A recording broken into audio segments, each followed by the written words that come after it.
such a important part of Tulsa's music ecosystem. So thanks for being here. I'll let these guys get started. Thank you, Teresa. Everybody give Teresa a big hand. Okay, thanks for showing up. Here we go.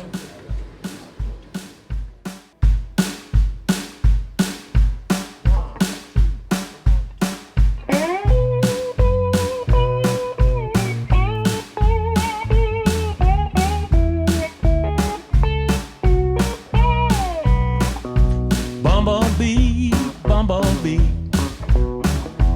keep on buzzing round my head. Bumblebee, bumblebee, you keep on buzzing round my head. Why don't you fly away, buck some other man instead? Well, I'm sitting on the porch, trying to get some rest.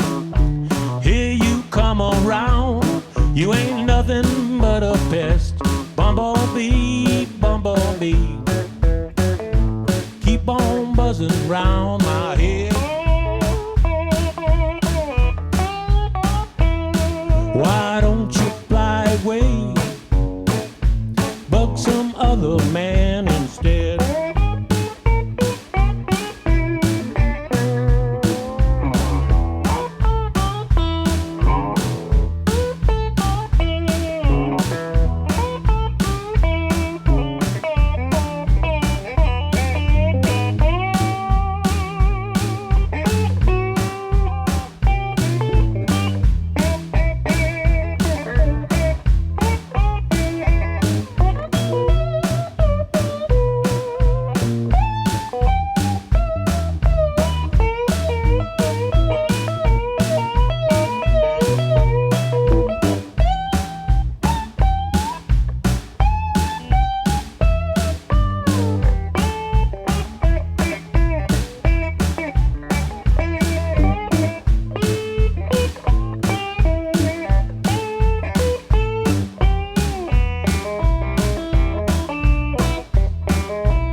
Well, now I'm a peaceful man, I would not hurt a fly.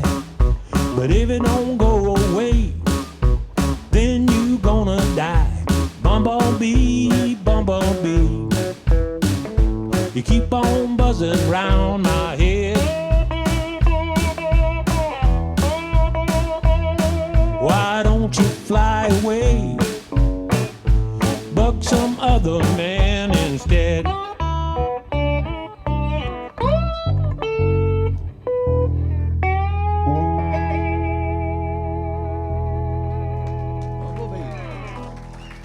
Thank you, thank you.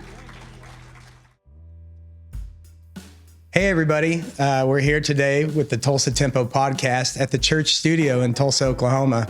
I'm the guest host, honored to be here today. My name's Phil Clarkin. I'm a local concert photographer, videographer, content creator, and music nerd.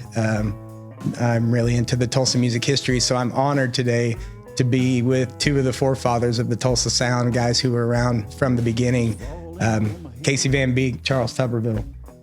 Can you guys basically, we'll just start with Casey. Can you give us a little background on what you do, what you've done, where you're going? Where I'm going is questionable.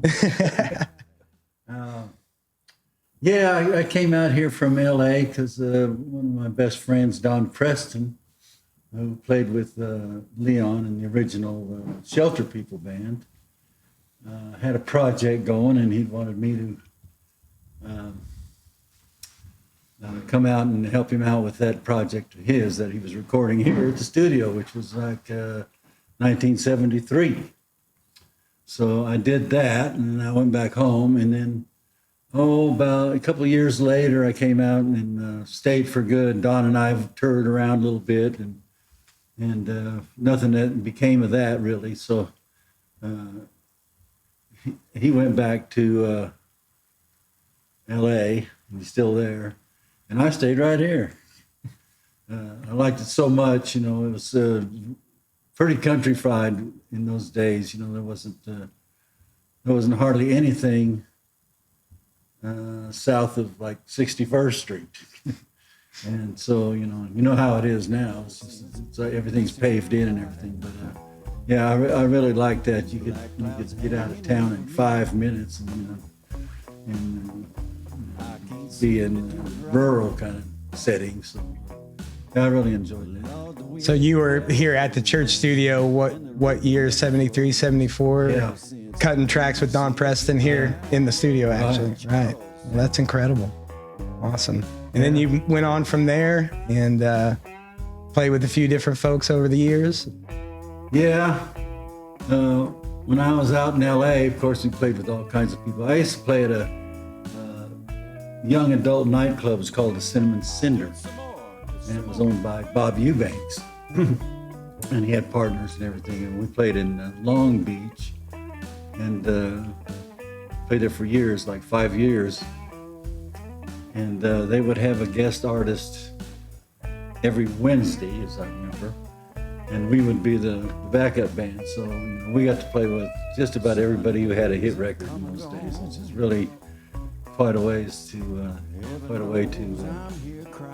break into the music business and so forth, playing with everybody, learn stuff on the fly, which was great. And so, Come on, Charles.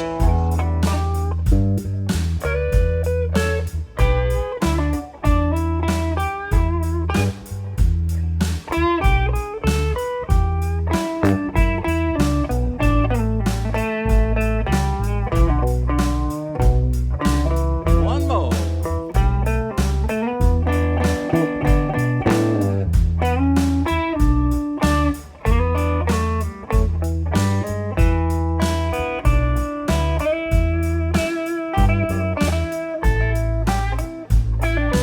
All right, going home.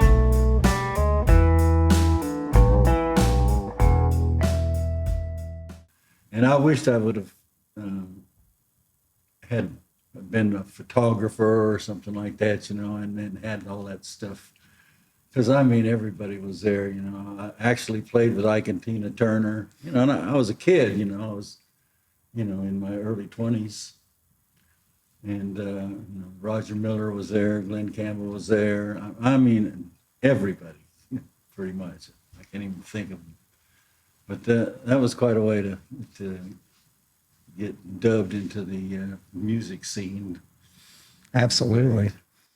And you said Glenn Campbell was that time period when Leon was working with him before, after that, or? I don't know what Leon's involvement was with Glenn. I think it was before that. Okay. I think he had his TV show shortly after that. I think he had some Tulsa guys on his band in that TV show, if I'm not mistaken. Right. I'm trying to remember. There's a connection there I can't quite put together. Yeah. Yeah. Steve Harden. Was it Steve Harden?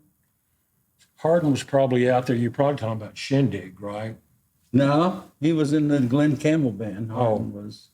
Oh, yeah, Steve played with Glenn Campbell. I think Yeah. Glenn cut some of Steve's songs. And Shindig and the Shin Dogs, right? Yeah, which was a lot of Tulsa guys. Sure. Chuck Blackwell was in that. Leon played on Shindig a lot. Delaney Bramlett Right. was in the Shin Dogs. I think James Burton might have, who was Elvis and Ricky Nelson's guitar Sure. player, was in the Shin Dogs. That's such a crazy little part of music history that Yeah. that happened, and so many people were involved in that weird little TV And you show. can still watch those Shindig shows on, YouTube. Yeah, I've never actually hunted them down. I'd like to go see they're some of in those. shows Chuck Blackwell playing. Man, I that's awesome. Talked to Chuck about those days and some funny stories, but he said they would come in and, they backed everybody up, like Casey was talking about, backing everybody up at the Cinnamon Cinder. This was on TV, and they would cut the songs in the afternoon and pantomime it Right. on the show. Sure. But, you know, everybody from the Beatles, the Rolling Stones are on the show. Right. Right. As well as a lot of the Tulsa guys. So, Well, and that brings us to our next guest here, Charles Tuberville. Charles, can you give us a little intro, a little about yourself? sure. I'm not from Tulsa originally. I was born and raised in southern Arkansas and pretty much left there right after high school graduation and moved to Memphis for a couple of years. And then I moved to Fayetteville, Arkansas. And the band I had in Fayetteville started coming to Tulsa to play a lot. Some of the old nightclubs here, Magicians Theater specifically, Whiskers. And I met a lot of the guys that before then were some of my heroes, you know. I'd been listening to them on record. Chuck Blackwell, that when he was playing with Taj Mahal, and he played on some Freddie King records. And I had all those albums, and all of a sudden I was around these guys, you know, and it was like, man, this is amazing. And finally, I moved to Tulsa full time in 1979 to play with my friend Jim Sweeney, local singer, and been here ever since. And I've been in various and sundry bands over the years since the Sweeney days. Finally ended up playing with Jimmy Markham, Jimmy Markham's blues band, another original Tulsa sound guy.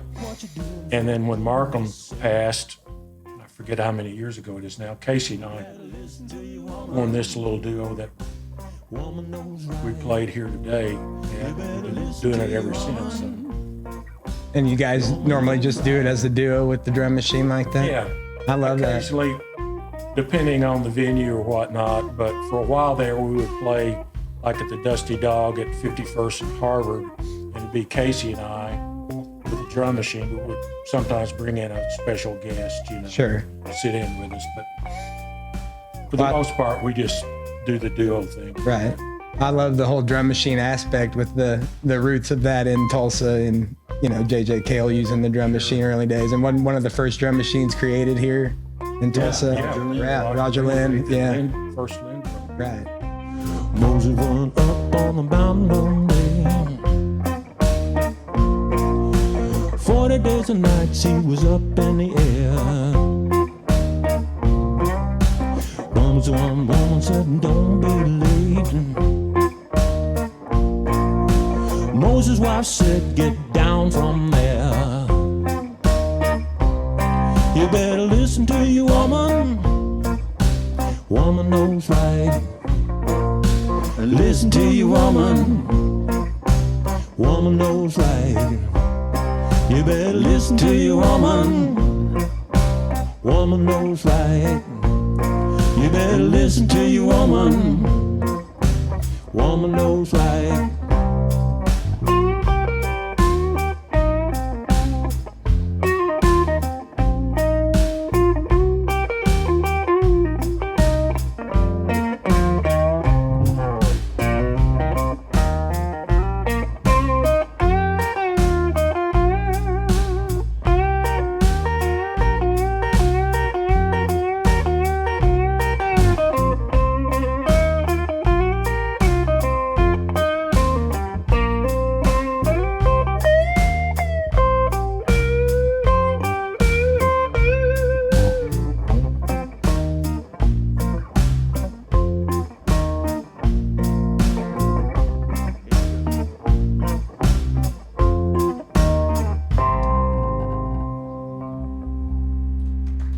Listen. Thank you. Thank you, sweetheart. That's good advice for all you men out there.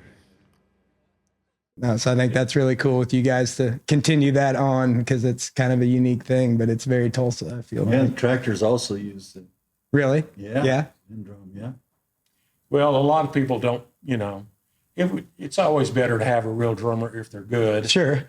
And, but that's just another mouth to feed. Right. And so we've just been using the drum machine. I mean, Cale used the drum machine.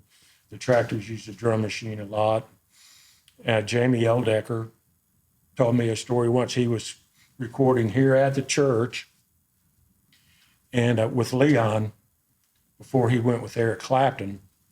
And he said Roger Lynn had a room here. I don't know where it was at, but he was building the prototype for the Lynn drum here in the church. And he said he just had long tables like that one over there with electronic parts. And they were going, Roger, what are you doing? He said, I'm going to make a drum machine that sounds like a real drummer, with using real drum samples as opposed to, the little drum machines that came with organs and whatnot. So, and that's where the Lynn drum was developed right here in the church studio. That's amazing. I'd never heard that little story. Yeah, that's what Jamie told me. Well, he would know. He said Leon had a drum machine, just one of those old kind. You push a button for bossa nova, and you push a button for rock. And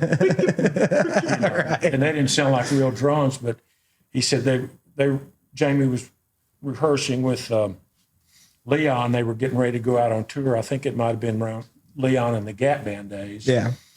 And said, sometimes, human beings have a tendency to rush the tempo or whatnot. And Leon would all go, oh, stop. Everybody's kind of rushing here. Don't get out my drum machine or I'll make you play along with the boom. That drum machine's got pocket for days, though, doesn't it? Yeah. Until it burns up, it really can be in the pocket for sure.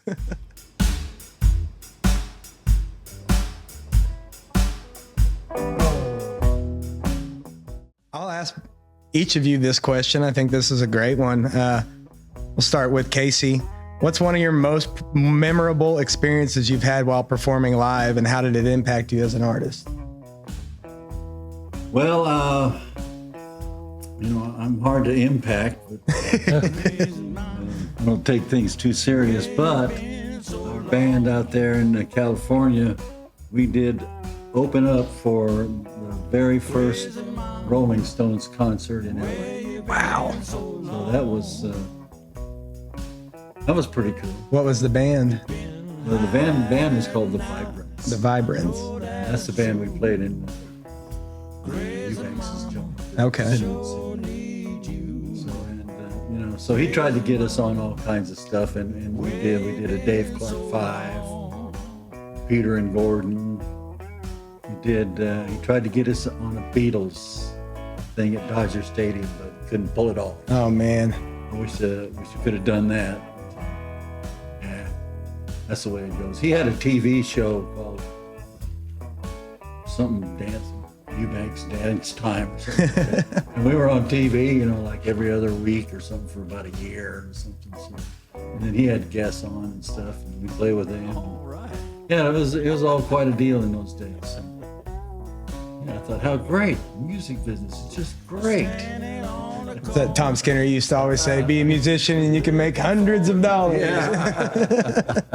Well, Charles, how about you? What's one of your more memorable moments on stage? Oh, I think probably for me, various and sundry bands that I've been in, we got to open up for some of my heroes. Opened up for Freddie King when I was playing with Jimmy Markham. In his later years, I got to open up for B.B. King in Eureka Springs, Arkansas, and got to meet him and got my picture taken with him.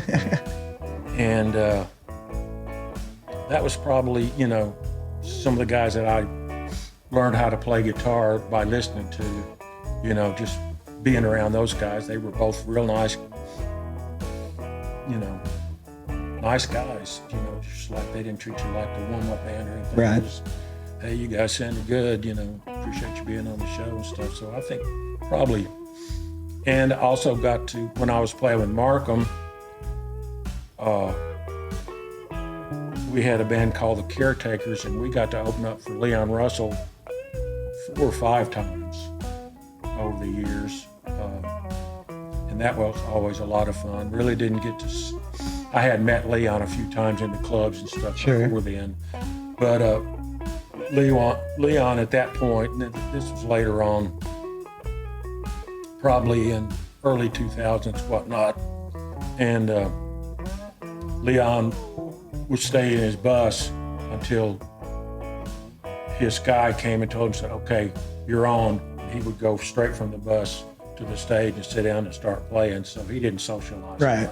But, those guys were getting older, and I don't blame him for that. It was usually hot, it was in Sure. the summertime. So, Well, I've heard that a lot about Leon too, as he, towards the end especially, really kept to himself a lot. And JJ was the same way too. They weren't attention-seeking musicians. Right. They were kind of shied away from all that. Yeah. Well, you've mentioned Jimmy Markham a couple times. Can you just tell us a little about Jimmy Markham and kind of his tie-in to the whole Tulsa sound and your guys' experience with him? yeah, Markham was one of the original,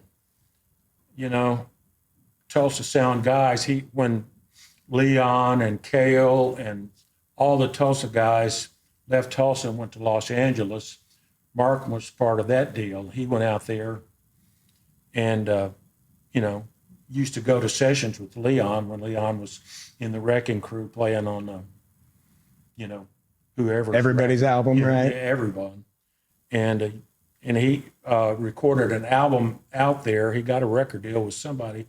I can't remember who it was, but Markham was a really good singer at that point. I think it's before he started playing harmonica.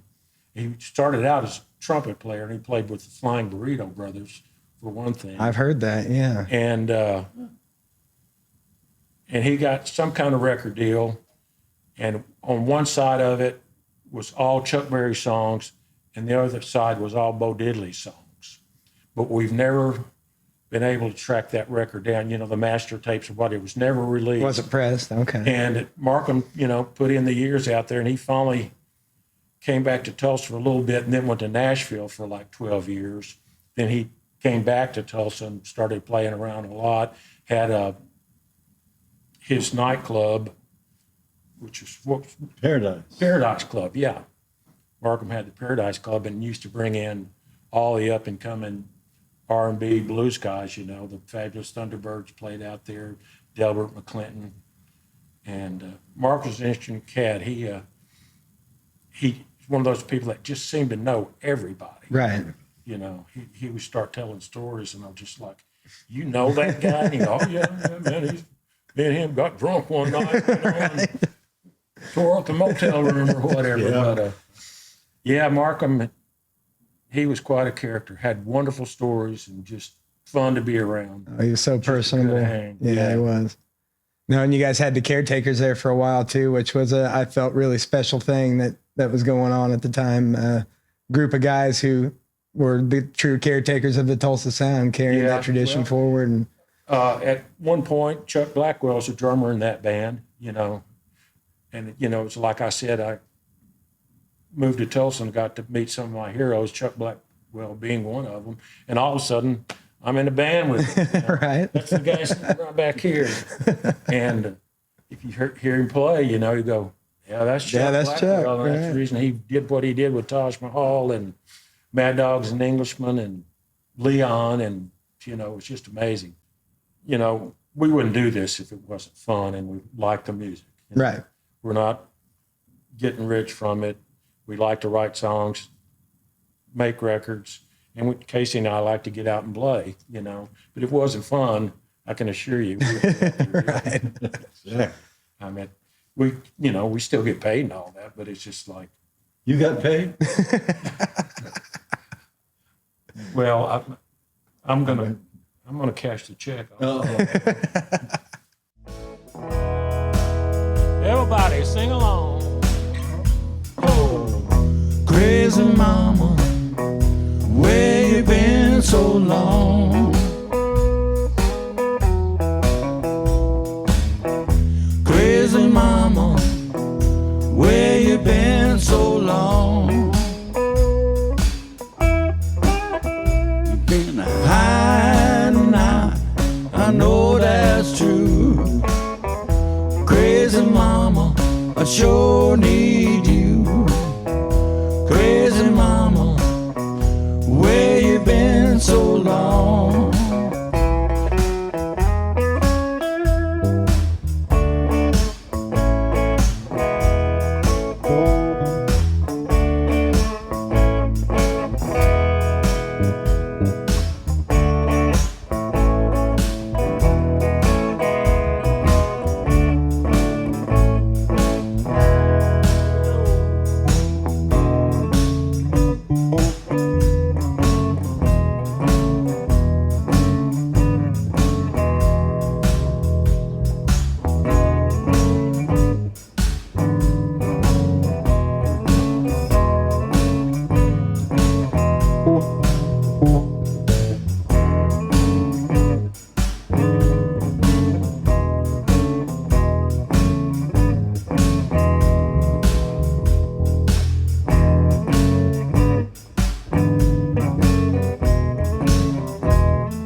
J.J. Cale, yes, sir.